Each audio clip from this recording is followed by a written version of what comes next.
in this evolution of Pak-China relationship as a student, as a bureaucrat, and now as a minister. So I've been part of the Pak-China friendship in 3 different capacities. And I've seen this evolution over the past decade and a half. When we started the exchange program with IDCPC, it was a people-to-people exchange, it was a government-to-government exchange, and then it was a political party-to-political party exchange, in which, for the first time, Dr. Shazra Mansab Ali was also part of our delegation. So when I stand here today speaking to you on this occasion, I am very proud in stating that I am also a product of the exchange program between IDCPC and my political party, PMLN. And I'm proud to acknowledge this fact. And when last time I was speaking at this forum, when Mr. Mustafa invited me, and I often state this, that in Pakistan, while growing up, we hear stories from our parents, from our grandparents about how this relationship has evolved. And Pakistan-China friendship cannot be put into words, because we share mountains, we share rivers, we share a lot of common heritage, a lot of culture. Because when these rivers flow downstream towards Pakistan from China, they bring a message of hope, a message of resilience, and a message of a shared and prosperous future. And while growing up, I often quote this story that, my mother as a young schoolgirl welcomed Chu Enlai in the streets of Islamabad, and she waved the Pakistani and the Chinese flag. So when we hear these stories of this relationship, it not only reminds us that it is a time-tested friendship, but it is also an everlasting friendship. Many countries have this claim of having strategic ties with China, of having a great relationship, but no other country can claim that they are Iron brothers or sisters. Only Pakistan has that particular privilege. So we are proud to have that privilege, Honorable Excellency, ladies and gentlemen. And I think in 2015, we laid a new foundation in this country known as the Pakistan-China Economic Corridor. And this corridor brought about a cultural change, where we had investments coming in, where we had infrastructure being built, where we had industry being built, where we had airports and seaports being developed. We also saw a cultural change in Pakistan. And it's always heartening when we see a Chinese citizen speaking fluent Urdu, or we see a Pakistani citizen speaking fluent Chinese. When Mustafa here speaks Chinese, if you close your eyes for 1 second, you cannot even tell that a Pakistani is speaking Chinese in the pure Chinese dialect and accent. This is the cultural change which CPEC has brought about. CPEC in Pakistan has broken a lot of barriers. It has broken the barrier of language, and it has broken the barriers of division. It has brought harmony.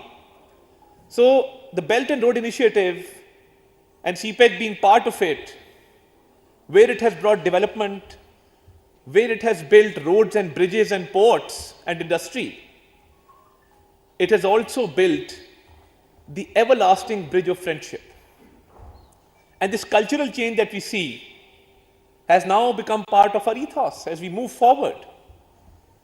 And we were proud to have witnessed the first phase of CPEC, and the visit of President Xi Jinping at that point in time will always be remembered as a turning point and as one of the greatest initiatives taken for the revival of our economy.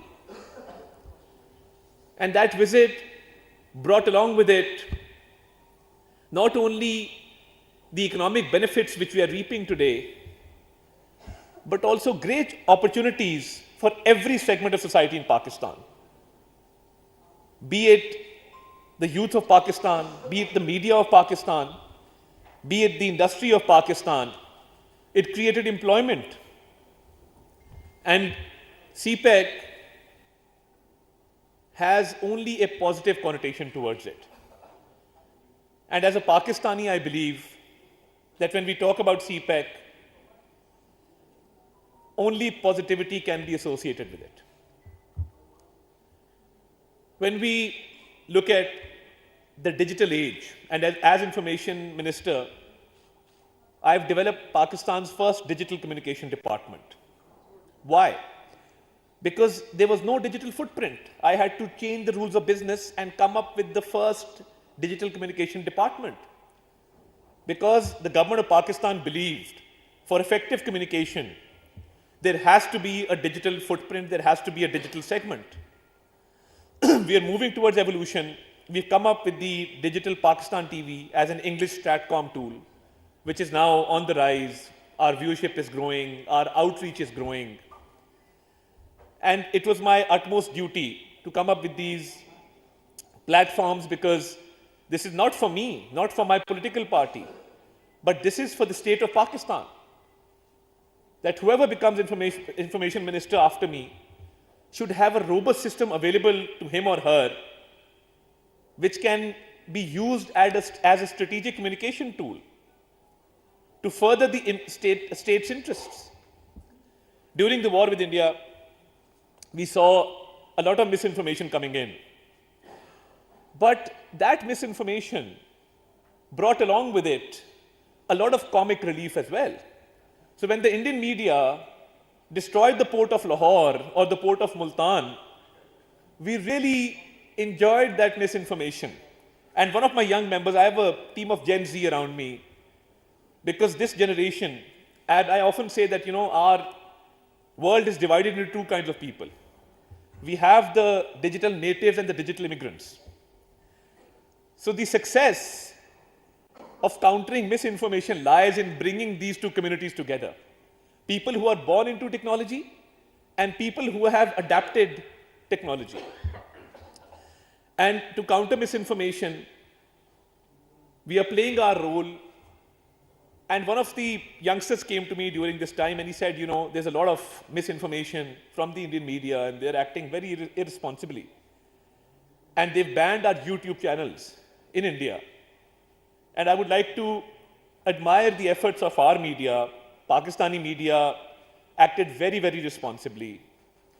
And we were able to fight the narrative war on the international front because our domestic front was in safe hands.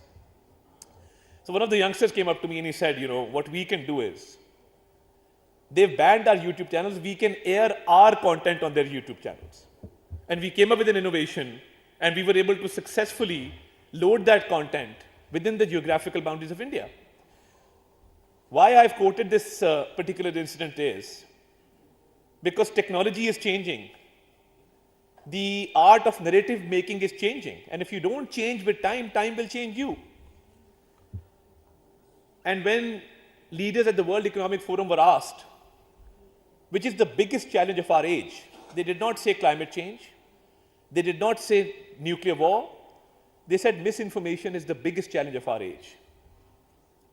So when I hear some of our naive friends talk about CPEC in a negative connotation, I can only say that they don't know the entire truth. And it is our job to make the world aware of what CPEC stands for. As I said, nothing negative can be associated with this. So, in order to get meaningful engagement and to further strengthen the media cooperation for which we are gathered here today, I will make a few proposals. But you see, CPEC is something which has brought about great harmony between our two countries. And the birth of CPEC 2.0 is a byproduct of CPEC 1, because CPEC 1 was launched successfully which was mainly focused on G2G agreements, which is a success story in itself, starting from the establishment of the Gwadar seaport, and last year when Premier Lee was here, we inaugurated the Gwadar airport. So these are just few examples of the benefits that we have reaped through CPEC 1.